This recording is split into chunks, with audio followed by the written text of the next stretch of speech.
방송을 하게 됐습니다.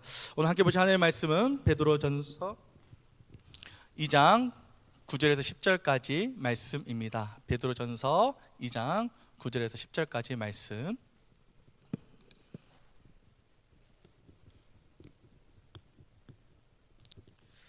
네, 우리 같이 합독하도록 하겠습니다. 네, 말씀 보여주세요. 네, 함께 읽겠습니다. 시작. 그러나 너희는 책임진 족속이요 왕 같은 제사장들이요 거룩한 나라요 그의 소유가 된 백성이니 이는 너희를 어두운 데서 불러내어 그의 기이한 빛에 들어가게 하려 하시니 아름다운 덕을 선포하게 하려 하심이라. 너희가 전에는 백성이 아니더니 이제는 하나님의 백성이요 전에는 긍휼을 얻지 못하였더니 이제는 긍휼을 얻은 자니라. 여러분, 그 마더 헤레사 김혜자 권사님을 여러분들 잘 아실 겁니다. 사실 김혜자 권사님은 그 서대문 교회 권사님이시거든요. 근데 테레사는 어디예요? 이 종교가 다르잖아요, 그렇죠? 근데 왜 마더 테레사라고 이름을 붙였는지는 잘 모르겠지만 아마도 이제 마더 테레사 수녀처럼 세상에 가장 깊고 낮고 소외된 이들에게 다가가서 하나님의 그 사랑과 덕을 전한다고 해서 붙여진 닉네임일 거라 생각이 듭니다. 지금은 이제 월드비전 홍보대사로 이제 활동을 하고 계시다가 이제 소천하셨는데 평생을 봉사와 섬김의 삶으로 살아가고 계시지만 그녀의 삶에서 목적과 방향이 완전히 바뀌게 된 어떤 결정적인 계기가 있었다고 그럽니다. 이제 김 권사님은 이제 임신을 하게 되면, 저도 이제 임신은 하지 않았지만은 거의 임신의 버금가는 이제 배를 가지고 있거든요. 어제 임원들이 제 배를 이렇게 만지면서 몇 개월이냐고 물어보던데, 아무튼 그 임신을 하게 되면 이제 입덧을 하게 되잖아요. 입덧을 하게 되면은 아무래도 이제 음식들이 이제 뭐 입에 잘 들어가지도 않고 이제 이제 계속 이제 메스꺼움 이런 것들이 있다 보니까 그것을 해결하기 위해서 이제 많은 것들을 뭐 신거를 먹기도 하고 하는데, 안타깝게도 이 김혜자 권사님은 이제 당시에 이렇게 임신 입덧을 달래려고 하다가 이제 담배를 접하게 되었다 그래요. 무려 30년 동안 이제 흡연을 하게 되었다고 합니다. 근데 그분은 자기가 스스로 이야기하기를 자기는 흡연가가 아니래요. 자기를 가리켜서 애연가라고 불러달라고, 그러니까 애연가였다고 합니다. 스스로 담배 피우는 시간이 가장 행복하다고 할 정도였다고 그럽니다. 그래서 크리스천이었지만은 이 담배만큼은 포기할 수 없어서 교회 갈 때마다 이렇게 기도를 했다고 그래요. 하나님, 제발 이것만큼은 좀 봐주세요. 신앙은 있었지만 이 삶의 한 부분에서 여전히 자신의 욕망과 생각을 하나님보다 앞세웠던 부분들이, 연약한 부분들이 있었던 것입니다. 온전히 내어드리지 못했던 그런 모습들이 있었던 거예요. 하나님 앞에 드러내기보다 숨기고 싶었던 신앙의 그 모습들이 있었던 것입니다. 그래도 이 김 권사님은 계속해서 이제 예배 자리는 그래도 계속해서 지켜나가고 계셨어요. 비록 아직 깨어지지 못하고 바뀌지 못한 그런 부분들이 있었지만 그 단단한 바위와 같은 마음과 생각을 부숴주실 그 빗줄기와 같은 그 말씀의 자리를 그래도 포기하지 않고 계속해서 붙잡으며 나아가셨습니다. 그러던 어느 날 그녀에게 특별한 사건이 찾아옵니다. 여느 때처럼 아침에 일어나가지고 이제 그 흡연하신 분들은 아실 거예요. 그 아침에 일어나가지고 그 모닝 샷, 그게 맛이 좋다고 그럽니다. 누구한테 물어봐야 잘 알까? 우리는 물어볼 사람이 없어가지고, 그렇죠? 아침에 이제 모닝 담배를 물었는데 그렇게 달콤했던 담배에서 역겨운 맛이 나는 거예요. 어제 저녁까지는 만나게 피웠어요. 그런데 아침에 일어나가지고 딱 입에 물었는데 역겨운 맛이 나는 거예요. 놀래서 불을 끄고 다시 불을 붙였는데 똑같은 거예요. 이상한 마음에 그날 밤에 미국에 살고 있는 딸에게 연락을 했습니다. 고은아 너무 이상하다. 갑자기 담배 맛이 너무도 역겨워졌어. 그러자 전화를 받던 딸이 갑자기 왈칵 울음을 터뜨리는 거예요. 하나님 감사합니다. 그 딸은 누구보다 말씀과 기도로 잘 자란 믿음의 딸이었어요. 그런 딸의 고백이 이러한 거예요. 엄마, 하나님이 아름답게 지어주신 엄마의 몸을 담배로 더럽혀지는 게 너무도 안타까웠어. 하지만 평생 그 피워온 엄마에게 차마 끊으라고 말을 못하고 이 갓난쟁이 아이를 남편에게 맡기고 100일 동안 새벽 기도를 다녔어. 그런데 하나님이 이렇게 빨리 내 기도에 응답해 주실 줄 몰랐어. 딸의 간증을 들은 이 김 권사님은 온몸에 이제 소름이 돋았어요. 그리고 그날 이후에 30년간 끊지 못했던 담배와의 인연을 완전히 끊어버리게 되었습니다. 하지만 이 사건이 이 그녀의 인생에서 중요한 의미를 가지고 있는 것은요, 단순히 이 담배를 끊었다는 것에 있지 않아요. 이 일을 통해서 자신의 이 정체성이 정말 주님 앞에서 다시 바라보게 되는 큰 계기가 되었다는 것에 중심이 있어요. 그동안 교회를 다니면서도 내 몸은 내 것이라 생각했어요. 내 삶도 내 것이라 생각하면서 하나님과 타협하면서 살아왔습니다. 이것만큼은 좀 봐주세요. 제 다른 나머지 부분 열심히 하잖아요. 그래도 예전보다는 많이 바뀌었잖아요. 이거 봐주세요. 알지만은 내려놓지 못하고 포기하지 못했던 그런 부분들. 하지만 이 기적 같은 사건을 통해서 비로소 깨달은 거예요. 내 몸과 내 삶은 내 것이 아니구나. 나는 하나님의 소유구나. 이것이 바로 참된 은혜를 받은 사람의 모습입니다. 은혜는 단순한 감정에 그치지 않아요. 은혜는 내가 누구인지, 내가 누구의 소유인가를 깨닫게 합니다. 은혜 받은 사람은요, 반드시 이걸 경험하게 돼요.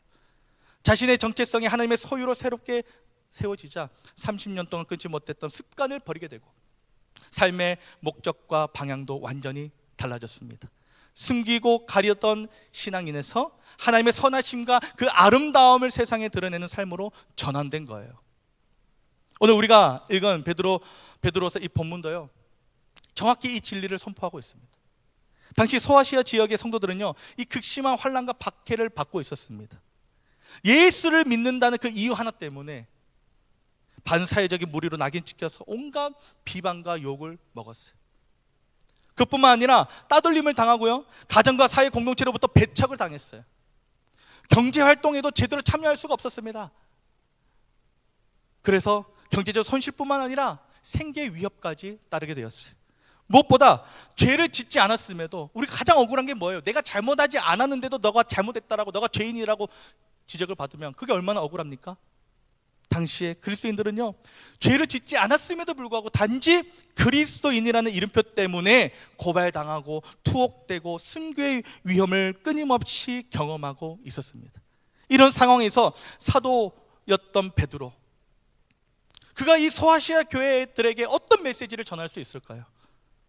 조금만 참아라, 곧 좋은 날 올 거야, 좀 버텨, 곧 편안해질 거야.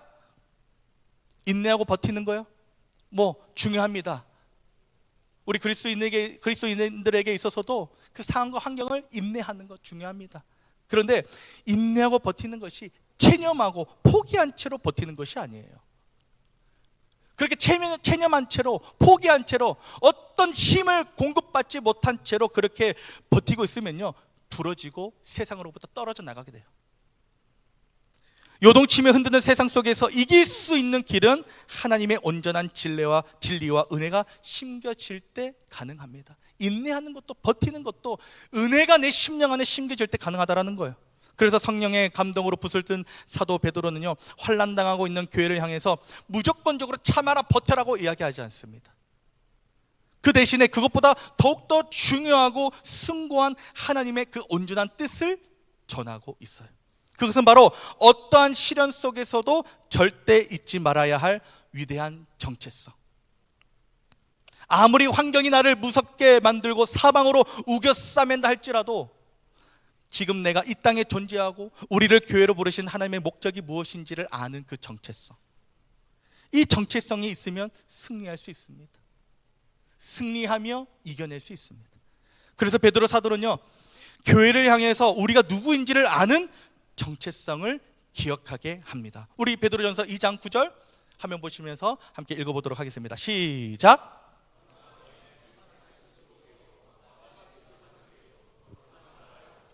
그가 된 백성이니. 베드로 사도가 선포하는 은혜 받은 성도의 정체성이 무엇인가? 첫 번째는 우리는 택하신 족속이라는 거예요. 그리스도인은 택함 받은 사람입니다. 이 말은 하나님의 은혜로운 선택을 받았다라는 거예요. 우리의 선택이 아닙니다. 하나님에 의해서 선택된 사람이 바로 그리스도인인 저와 여러분이에요. 베드로전서 1장 2절 같이 한번 읽어보도록 하겠습니다. 시작. 곧 하나님 아버지의 미리 하심을 따라 성령이 거룩하게 하심으로 순종함과 예수 그리스도의 핏부림을 얻기 위하여 택하심을 받은 자들에게 편지하노니 은혜와 평강이 너희에게 더욱 많을지어다. 아멘. 하나님의 선택은 모든 시간과 공간과 물질을 초월하시는 하나님께서 우리가 이 세상에 존재하기도 전에 우리를 택하신 하나님 아버지의 사랑의 선택으로 이루어졌어요. 내 외모, 내 성깔, 내 형편 뭐 하나 완벽해가지고 떳떳하게 자랑할 것이 어디에 있습니까? 하나님께서 나를 선택해달라고 내세울 것이 어디에 있냐고요. 하나님은 볼 것도 없는 존재인 우리를 공로나 우리의 장점이나 잘나서가 아니라 아무런 공로 없이 우리는 하나님의 선택을 받은 것입니다. 제가 예전에 청소년 사역을 할 때 하나님의 선택에 대해서 말할 때 서로 얼굴들을 쳐다보게 했어요. 그랬더니 서로 얼굴을 보면서 어떤 반응을 내놓겠어요? 서로 깜짝 놀라는 거예요. 이렇게 못생길 수가 있는가? 네. 서로 얼굴을 보면서 깜짝 놀라면서 그러면서 아는 거예요. 서로가 하나님의 선택은 나의 조건과 외모가 아니었음을 서로 확인했습니다. 이 시간에도 하나님의 선택이 우리의 공로나 조건 없는 선택이었다라는 것을 서로 우리가 확인해 보자고 서로 얼굴들을 바라보게 하면은 그렇게 썩 기분이 좋지는 않을 겁니다. 그래서 그걸 시키진 않겠습니다. 그렇습니다. 하나님의 선택은요, 내가 잘나서가 아닙니다. 자격이 있어서가 아닙니다. 오직 하나님의 은혜로 선택받은 것입니다. 창세전에 이루어진 선택이며 그 선택을 완성하시기 위해서 예수 그리스도께서 이 땅에 오셔서 내 죄 때문에 십자가를 지셨고 당신의 핏값으로 내 죄를 씻으시고 나를 구원하셨습니다. 그렇기 때문에 그리스도인인 나는 상황과 환경이 바뀌어도 절대로 붙잡아야 할 정체성이 있는데 그것은 바로 나는 하나님이 택하신 백성이라는 정체성입니다. 이것을 꼭 기억하시기 바랍니다. 이것이 없으면 성도라는 이름이 있어도 늘 사람이 흔들리고 상황에 무너지게 될 것입니다. 하나님 앞에서 불순종의 모습이어도 편한 삶, 편한 길을 선택하는 불신앙적인 모습으로 주저앉을 거예요. 그러나 나는 하나님의 택하신 백성이라는 이 정체성을 우리가 꼭 반드시 붙들고 있다면 어떤 고난과 어려움에도 우린 하나님의 길을 선택할 것입니다. 이것이 바로 은혜 받은 자의 모습인 거예요. 두 번째로 왕 같은 제사장이란 정체성이 우리에게 있습니다. 사도 바울이 두 번째로 꺼내든 그리스도인의 정체성, 바로 왕 같은 제사장이란 정체성을 꺼내들었어요. 성경을 보면 하나님께서 이스라엘을 선택하고 부르실 때 가장 원하시고 회복되기를 바라시는 것이 있었습니다. 그것은 하나님께만 올려드려지는 예배예요. 예배가 회복되기를 원하셨습니다. 다른 이방신을 섬기고 우상 숭배하는 것을 걷어버리고 그들로부터 하나님을 향한 진정한 예배가 살아나고 회복되기를 원하셨습니다. 그래서 하나님은 이스라엘에게 어떤 정체성을 부여하신지 아십니까? 그들을 제사장 나라로 부르시는 것을 보게 돼요. 우리 출애굽기 19장 6절 같이 한번 읽어보도록 하겠습니다. 시작. 너희가 내게 대하여 제사장 나라가 되며 거룩한 백성이 되리라. 이사야서도 보면요, 하나님은 당신의 백성들을 부르시는 정체성이 무엇인지를 다시 확인시켜 줍니다. 우리 이사야서 61장 6절 같이 한번 읽어보겠습니다. 함께 해서 시작. 오직 너희는 여호와의 제사장이라 일컬음을 받을 것이라. 여기까지 읽겠습니다. 그렇습니다. 하나님께서 당신의 백성들을 선택하고 부르신 목적은 바로 하나님을 섬기기 위한 목적으로 부르신 거예요. 예배자로 부르심을 우리는 받은 겁니다. 그러나 구약시대에는 제사장을 통해 제사를 드림으로써 허물과 죄로 더러워진 죄인이 거룩하신 하나님 앞에 나아갈 수 있었습니다. 아무나 아무렇게나 제사를 드릴 수 있는 것이 아니라 오직 제사장만이 하나님께 제사를 드릴 수 있었어요. 그러니까 제사장이 하나님과 우리 사이에 중보자 역할을 했던 거예요. 아무리 좋은 재물을 가지고 온다 할지라도 제사장의 중보 없이는 하나님께 바쳐지는 제사를 드릴 수가 없었고 거룩하신 하나님을 만날 수가 없었습니다.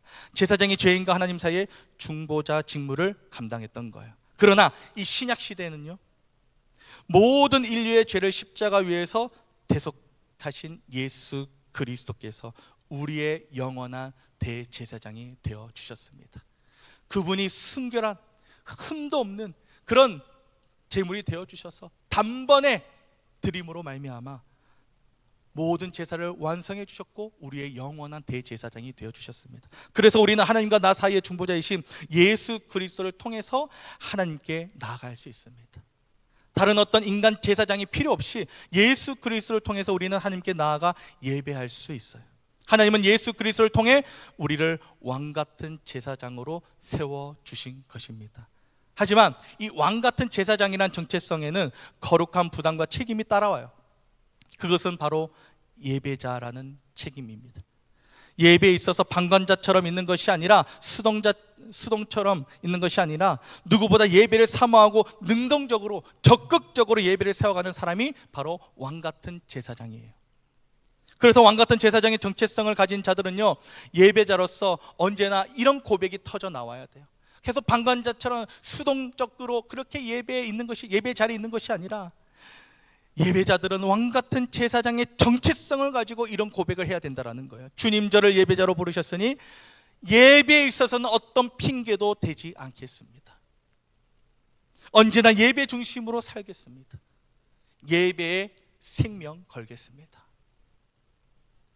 그리고 이런 예배자들이 모여서 함께 이 고백들을 하는 곳은 어디입니까? 우리가 이 예배자들이 함께 모여서 예배를 드리는 곳이 어디예요? 바로 교회예요. 그리스도께서 머리 되시는 교회입니다. 그래서 교회는 예배가 가장 중요한 목적이 돼요. 교회의 가장 중요한 존재의 목적이 무엇입니까? 바로 예배입니다. 첫 번째도 예배고 두 번째도 예배고 마지막도 예배.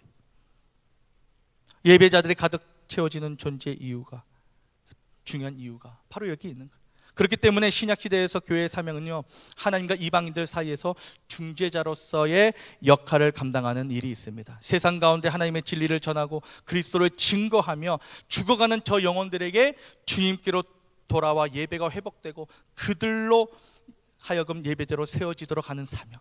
그래서 이번 여름에도 우리가 얼마나 많은 선교지에 가가지고 예배가 무너진 곳에, 예배가 사라진 곳에, 예배의 정체성이 사라진 곳에 가가지고 우리가 함께 그 영혼들에게 복음을 전하고 함께 예배하는 은혜로운 그 선교 사역을 우리가 얼마나 많이 감당했습니까? 왕같은 제사장이란 사명이 우리에게 있기 때문에 우리가 그 선교의 사역을 감당하고 있는 거예요. 그래서 믿는 우리는요, 교회 공동체를 이루어서 아직 구원받지 못한 나라와 민족들을 품고 그들을 위해서 간절하게 기도하며 선교를 감당하는 사역을 우리는 끊임없이 계속해서 감당해 나가야 되고, 이 일을 위해서 우리 모든 성도들이, 주의 자녀들이, 주의 백성들이 합심하여서 헌신과 섬김을 감당해야 되는 것입니다. 세 번째로 가르쳐주는 정체성은요, 거룩한 나라라는 정체성이 있습니다. 그리스도에 있는 거룩한 나라에 속한 하나님의 백성들이에요. 거룩이라는 것은 이 구별됨을 의미합니다. 우리는 자주 이 구별됨을 단회적이고 비연속적이며 표면적으로 오해할 때가 있어요. 이 구별됨을 오해하면요, 어떤 모습을 갖는지 아십니까? 주일에 한번 예배하고 봉헌하는 것으로 내 신앙을 다 감당했다라고 끝내버리는 모습들을 갖게 돼요. 제가 예전에 섬기던 교회에서는요, 한 120년 역사가 된 그런 교회였거든요. 역사와 전통을 자랑하는 교회였는데 3대는 기본이고 4대 그 이상이 다니고 있는 그런 교회였습니다. 그리고 오래되고 전통 있는 교회다 보니까는 그 나름의 상징성도 있는 교회였습니다. 근데 거기서 제가 진짜 진기한 장면을 목격을 했는데, 예배 시간이 거의 끝나갈 때쯤에 어떤 성도가 막 헐레벌떡 뛰어와가지고 헌금함에 헌금을 드리고 가는 거예요. 여러분 상식적으로 생각을 해보세요. 우리가 예배 자리에 와도 돈이 아까워가지고 헌금을 안 드리는 게 정상적인 생각이지, 헌금만 드리고 가는 게 맞나요? 둘 다 비정상적이죠, 그렇죠? 네. 너무 신기한 거예요. 그런데 그 다음 주가 됐는데도 똑같이 그 예배 끝나게 때쯤에 와가지고 헌금만 드리고 가는 거예요. 그런데 보니까요, 충격적인 건 그분 말고도 여러분이 계셨습니다. 여러분 말고 여러 명이 있었다는 거예요. 이렇게 단회적이고 겉으로 보여지는 어떤 종교 활동, 그러니까 그들의 생각은 이런 거예요. 어렸을 때부터 어쨌든 뭐 할머니 때부터 증조 할머니의 할머니, 그 다음에 뭐 부모, 이렇게 또 신앙의 유산들을 뭐 어떻게 해서든 막 그 어렸을 때부터 가르침을 받았을 거 아닙니까? 그런데 온전한 그 예배의 감격을 누리지 못하니까, 은혜를 경험하지 못하니까 어떤 종교 활동을 해야 내 마음이 편한 거예요. 그래서 헌금을 드리자, 내 예배 시간 1시간 내가 버틸 수는 없지만 헌금은 드리자. 그런 어떤 특정 종교 활동으로 그냥 만족했던 것입니다. 그런데 겉으로 보여지는 그런 어떤 특정한 종교 활동으로 나는 거룩한 나라에 속한 사람이라고 말할 수 있겠습니까? 하나님 앞에 고백할 수 있겠어요? 결코 그럴 수가 없습니다. 우리가 예수 그리스도를 믿고 거룩한 나라에 속했다라는 것은 나의 모든 전 존재가 하나님께 속했다라는 것을 의미를 해요. 그래서 일주일에 딱 하루 어떤 특정한 종교 활동으로 구별되었다가 아니라 거룩한 하나님의 사람이라고 말할 수 있는 것이 아니라 모든 생각과 마음과 삶이 온전히 하나님께 드려지는 예배자로 세워질 때 그는 정말 거룩한 나라로, 거룩한 백성으로 온전한 정체성을 확립하고 세워졌다라고 말할 수 있는 거예요. 말씀이 풍성하게 채워진 예배의 감격을 누리며 내 심령이 살아 움직이고 생동감 있게 변화되는 것을 경험하는 것, 그리고 그것이 세상 가운데서도 거룩하게 구별되어서 모든 시간 속에서 하나님을 드러내고 선포하며 하나님을 예배하는 삶, 그 삶이 바로 거룩한 성도의 삶입니다. 우리가 작은 것 하나 빼앗겨도 눈에 쌍심지를 켜고 그 빼앗긴 것 찾아오려고 얼마나 많이 분투를 합니까? 안간힘을 씁니다. 그런데 거룩한 나라에 속한 나를 거룩하지 않는 것에 빼앗기는 것을 가만히 볼 수가 있겠습니까? 더욱 세상에서 구별된 정체성, 거룩한 나라의 정체성을 우리는 지켜나가야 될 것입니다. 그래서 성도인 우리는요, 그리스도의 통치를 받기를 사모하면서 세상 사람들과 구별된 가치관, 구별된 세계관, 거룩한 삶으로 살아가야 될 사명이 있는 사람들이라는 것을 꼭 기억하시기를 바랍니다. 구별된 나의 삶을 통해 세상 가운데 구원자 예수 그리스도가 증거되고 하나님의 살아계심이 나타내도록 하는 사명이 있는 사람들이라는 것을 여러분들이 꼭 믿으시기를 바랍니다. 이렇게 거룩한 나라 백성의 삶이 내게 있음을 알고 꼭 그 삶을 붙잡는 여러분이 되시기를 주님의 이름으로 축복합니다. 마지막 네 번째가 있어요. 끝난 줄 알았죠? 네 번째 한번 같이 읽어볼까요? 시작. 하나님의 소유된 백성. 하나님의 소유된 백성이라는 정체성이 있습니다. 이것을 히브리어로 보면요, 세굴라 이렇게 적혀 있어요. 그리고 헬라어로 보면요, 페리포이에시스. 소유라는 말은요, 세굴라, 히브리어로 세굴라, 헬라어로는 페리포이에시스 이렇게 부르는데, 이 단어는 특별한 보물이라는 의미예요. 특별한 보물. 글씨가 왜 저렇게 돼 있지? 한마디로 그리스도인은 하나님께 특별한 보물과 같은 존재입니다. 하나님 아버지께 귀한 가치를 온전하게 인정받고 충만한 사랑을 받은 존재예요. 그래서 지금 이곳에 함께 예배하는 저와 여러분은 하나님의 자녀로서 하나님께 보물과 같은 존재들이에요. 하나님께 귀하게 여김을 받은 존재입니다. 하나님께서 늘 아끼고 돌봐주시는 그런 존재들이라는 거예요. 그것을 우리가 어떻게 알 수 있는가? 여러분들 명품 가방하고 짝퉁 가방하고 어떻게 구별하는지 아십니까?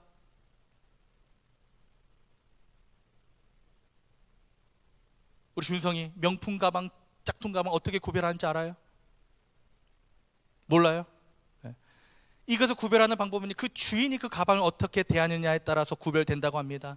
비가 올 때요, 명품 가방 주인은요, 가방을 가슴에 품고 내가 비를 맞고 쫄딱 젖을지언정 내 채널, 내 똥, 내 구찌는 절대로 물에 닿을 수 없다, 이런 마음으로 이제 가방을 안고 뛰어갑니다. 왜냐? 이 가방은 절대로 짝퉁이 아니라 진품이기 때문에 그래요. 그런데 짝퉁 가방 주인은요, 나는 진퉁이잖아요. 가방은 짝퉁이어도. 그래서 이제 짝퉁 가방을 머리에 쓰고 가방으로 비를 막으며 달려갑니다. 왜냐? 가방은 짝퉁이지만 나는 진품이기 때문에. 예전에 제가 신방을 갔다가 동네에서 최고의 드라이버로 자칭하시는 권사님께서 운전하시는 차에 탄 적이 있습니다. 권사님은요, 운전대를 잡고 계시니까 자연스럽게 이제 그 권사님의 가방을 저에게 맡기셨어요. 그러면 맡기시면서 괜찮으니까 이제 바닥에 내려놓으라고 하는 거예요. 그런데 여러분들, 저에게도 촉이라는 것이 있잖아요. 목사의 영이 있잖아요. 그래서 왠지 내려놓으면 안 될 것 같았어요. 그래서 절대 내려놓지 않고 그 가방을 사수하고 있었는데, 아이고 목사님 내려놓으세요. 바닥에 내려놔도 돼요. 그런데 제가 절대로 내려놓지 않고 가방을 사수하고 있었는데, 알고 보니까 딸이 결혼을 하면서 엄마에게 사준 명품 가방이었습니다. 굳이 싫다고 하는데도 선물해주면 좋아하는 구지였어요. 수백만 원짜리 가방이라는 말에 이 바닥에 안 내려놓기를 정말 잘했다라는 생각이 들었습니다. 성광아 잘했어. 그래, 돌다리도 두들겨보고 건너야지. 혹시나 내려놨으면 어쩔 뻔했습니까? 물론 그 권사님은 정말 인자하시고 성품이 좋으신, 인품이 좋으신 그런 소유자이셔서 뭐 괜찮다고 여기시면 넘어갈 수도 있겠지만은, 이 보는 눈들도 있었거든요. 그 뒤에 함께 타고 계시던 권사님, 집사님들도 계셨거든요. 그분들이 뭐라고 하겠어요? 목사님이 눈치 없이 구찌를 바닥에 내려놓았다고 그러지 않겠습니까? 그런데 짝퉁 가방이었으면 어떻게 하겠어요? 바닥에 내려놓고 그 위에 발을 올려놔도 전혀 문제가 되지 않습니다. 막 굴려도 전혀 상관이 없어요. 우리 하나님은요, 우리를 명품으로 여겨주시는 분이십니다. 하나님은 독생자 예수 그리스도를 우리를 위해 내어주셨어요. 예수님은 십자가에서 자신의 생명을 내어주시면서 우리를 죄에서 건져내어 주셨습니다. 짝퉁이 아니라 우리를 최고의 가치로 여기시면서 진품 중에 진품으로 여기시며 십자가의 사랑으로 우리를 여겨주셨습니다. 우리는 하나님께로부터 최고의 가치로 여김을 받은 존재인 거예요. 서로가 사람의 눈으로 봤을 때는 별 볼 일 없는 것처럼 보여져도 저와 여러분 모두는 하나님 앞에서는 소중한 존재들이라는 것입니다. 우리 옆 사람을 향해서 한번 이렇게 이야기해 볼까요? 당신은 하나님의 특별한 보물입니다. 보물 아닌 것처럼 보여도 이야기해 주세요. 당신은 하나님의 특별한 보물입니다.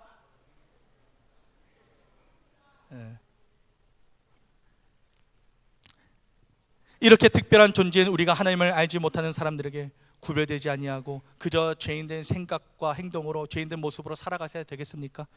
하나님이 지으신 내 몸과 내 마음과 내 삶을 세상에도 구별되고 가장 귀하고 값진 하나님의 백성된 모습으로 우리는 살아가야 될 것입니다. 내 삶이 하나님의 영광스러운 빛을 나타내는 그런 삶이 되어야 될 것입니다. 이렇게 하나님의 은혜 받은 존재인 그리스도인은요, 택하신 족속이요, 왕같은 제사장이요, 거룩한 나라요, 하나님의 소유가 된 백성이라는 정체성을 가지고 있습니다. 그리고 이러한 은혜 받은 정체성은요, 내가 감추고 싶다고 감춰지지가 않아요. 내가 의식 중에든 무의식 중에든 나타나게 됨으로써 결국 하나님의 원하시는 목적을 이루게 합니다. 그렇다면 은혜 받은 정체성의 목적은 무엇인가? 이 은혜 받은 정체성을 가지고 과연 내가 어떤 모습으로 살아가야 할 그런 목적이 가지고 있는가? 우리 베드로전서 2장 9절, 우리 후반부에 있는 부분 한번 같이 읽어보도록 하겠습니다. 시작! 이는 너희를 어두운 데서 불러내어 그의 귀한 빛에 들어가게 하신 이의 아름다운 덕을 선포하게 하려 하심이라. 아멘. 하나님께서 우리에게 이토록 찬란한 정체성을 주신 분명한 목적이 있습니다. 그것은 우리를 통해 주님의 아름다운 덕을 세상에 선포하게 하려 하심입니다. 우리가 살아가는 삶의 자리에서 하나님이 얼마나 선하시고 의로우시며 사랑이 많으신 분이신지를 우리의 삶으로 보여주고 드러내고 증거하며 하나님의 아름다움을 드러내고 선포하기 위해서 우리에게 그 거룩한 정체성을 주신 거예요. 우리가 살아가는 삶의 자리에서 하나님이 얼마나 선하신지, 우리 하나님이 얼마나 의로우신지, 그것을 우리의 삶으로 선포하고 드러내기 위해서 거룩한 정체성을 주셨다는 것입니다. 세상에 하나님의 사랑 없이 이기심과 폭력으로 살아갈 때 우리는 하나님의 사랑을 선택하고, 세상이 편법을 말하고 불법을 아무렇지 않게 여길 때 우리는 하나님의 공의와 정의를 선택하고, 세상이 나를 높이라고 말할 때 우리는 그리스도의 겸손을 선택하며, 세상이 미워하라고 말할 때 우리는 하나님의 용서를 선택하는 것입니다. 우리의 삶을 통해 세상은 하나님이 어떤 분이신지를 보게 됩니다. 우리의 말과 행동, 우리의 선택과 삶을 통해 하나님의 아름다운 덕이 선포되는 것입니다. 그런데 이러한 아름다운 덕을 선포하는 삶을 우리의 의지로, 우리의 힘으로, 세상의 지혜와 방법으로 감당할 수 있겠습니까? 이런 삶을 흉내라도 낼 수 있겠습니까? 결코 이 땅에 있는 것으로는요, 그 삶을 살아갈 수가 없습니다. 그래서 하나님이 부르신 백성답게 이 거룩한 정체성에 합당한 삶을 살기 위해서는요, 우리가 반드시 기억해야 되고 붙잡아야 될 것이 있는데, 그것은 바로 말씀의 자리를 붙잡는 것입니다. 기도의 자리로 나아가는 거예요. 생명을 걸고 예배의 자리를 지키는 것입니다. 그리스도인의 삶의 길은 세상의 지혜나 계산으로 열리는 것이 아닙니다. 오직 예배를 통해 내 삶에 막힌 길을 열어야 됩니다. 오직 말씀을 들을 때 비로소 영적인 분별력이 우리 안에 생겨나게 되고, 우리가 기도할 때 정말 더욱더 하나님의 풍성한 은혜의 힘을 공급받게 되어서 세상에 꺾여나가는 것이 아니라 세상과 타협하지 않는 믿음의 길을 우리는 선택할 수가 있습니다. 하나님의 말씀이 내 심령을 두드릴 때 우리는 담대히 믿음의 걸음을 내디디면서 삶의 새로운 길을 개척해 나갈 수 있습니다. 그렇게 변화된 삶, 담대한 선택의 삶을 통해 비로소 하나님의 아름다운 덕이 나를 통해 온 세상에 선포되는 것입니다. 사랑하는 여러분, 그렇기에 우리는 말씀이 선포되는 자리, 은혜의 단비가 내리는 자리를 하나님이 내게 보여주시고 허락하신다면 모든 것을 제쳐놓고 그 말씀의 자리, 그 기도의 자리를 향해 달려나가시기를 바랍니다. 바쁘다는 이유로 말씀의 자리를, 그 은혜의 자리를 뒤로 미루지 마십시오. 세상의 수많은 일보다 하나님 앞에 서는 예배의 자리를 삶의 최우선순위에 두시기를 바랍니다. 우리가 만사를 제쳐놓고 말씀의 자리로 나아갈 때, 하나님과 더 친밀한 교제를 나누는 그 기도의 자리로 나아갈 때, 그 예배의 자리로 나아갈 때, 하나님은 그 예배의 자리에서 잃어버린 정체성을 회복시켜 주시고 세상을 이길 담대한 믿음과 은혜를 우리들에게 부어주실 것입니다. 결코 후회가 없는 신앙의 삶으로 이끌어 주시면서 날마다 내 삶을 통해 더욱 예수 그리스도의 선하심을 증거하고 노래하는 아름다운 덕을 선포하는 삶으로 인도해 주실 것입니다. 그래서 오늘 주님 앞에 우리가 이렇게 결단했으면 좋겠습니다. 주님, 내게 허락하신 말씀의 자리를 결코 놓치지 않겠습니다. 이번 여름 마지막에, 그 여름의 마지막에 우리에게 또 말씀의 자리를 주신다라고 하나님께서 또, 그렇죠? 지금 알려주고 계시죠? QR로 아까 다 신청하셨죠? 나를 새롭게 변화시켜 주시고 다시 일으켜 세상을 향해 주님의 아름다운 덕을 담대히 선포하는 그리스도인으로 만들어 주실 그 은혜의 자리, 말씀의 자리를 내가 반드시 지키겠습니다. 이렇게 말씀의 자리를 사모함으로 달려가는 여러분의 그 결단 위에 하나님의 크신 은혜와 능력이 날마다 함께 하시기를 축복합니다. 그리하여서 세상이 감당하지 못하는 놀라운 믿음의 모습으로 주님의 아름다운 덕을 평생에 선포하는 삶이 되시기를 주님의 이름으로 간절히 축원합니다.